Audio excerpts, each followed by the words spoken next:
You're welcome to Lecture System Program with Pastor James Olokosisi. On this platform, issues affecting all aspects of life will be treated, ranging from spiritual, success, leadership, business, career, ministry, and many more. This program will change your life forever and motivate you towards your destiny. Friends, my name is Pastor James Olokosisi. Alright, on this program, we teach so much around life's ministry, spiritual motivations. But today I'll be talking about the ABC of ministry. That means the fundamental knowledge that will enhance the full manifestation or fulfillment of a minister's vision or the assignment God has committed to your hands. So ministry has to do with service. Ministry has to do with service. Don't forget Peter. Jesus got to the house of Peter, and he came in contact with the mother-in-law who was held down by fever. And after he had laid hands on her, the Bible says she ministered to them. She served them food. So ministers are to serve people the gift of God.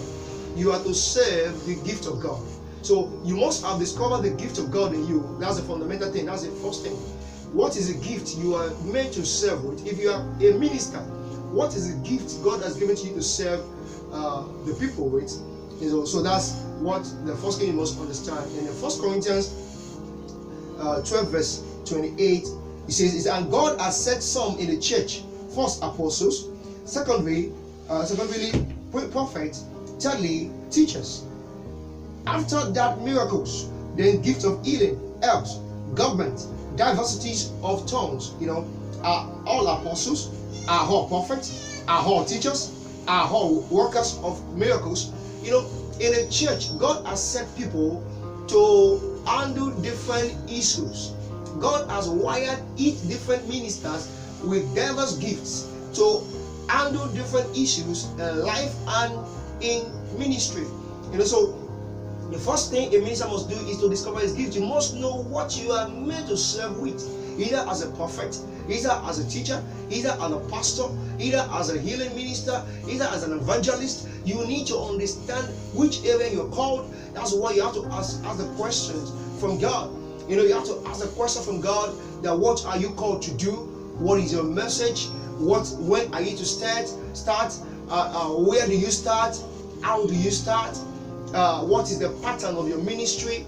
You have to ask questions. Can you go into full-time, or you can do part-time? Can you serve under somebody, or are you have to start on your own? You need to ask God questions. The questions you don't ask God, God will not answer you. The man Kenneth Hagin was there in the ministry for 20 years, until 20 years before he got to know what God has sent him to do. People are in ministry to the end of life.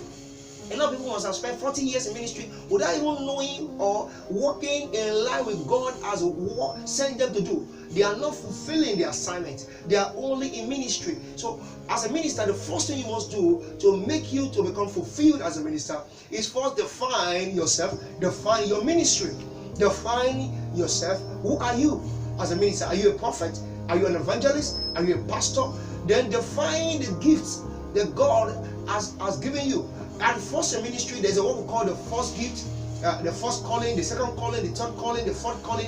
As God wants to use you, God can call you to be a teacher, and the first all along, add to you a prophet, all along add to you, the evangelical work, all along add to you the healing ministry.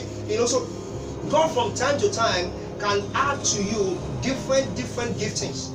So as God is adding to you, then you begin to, as the one you are faithful in whatever He has given to you, God will begin to add to you.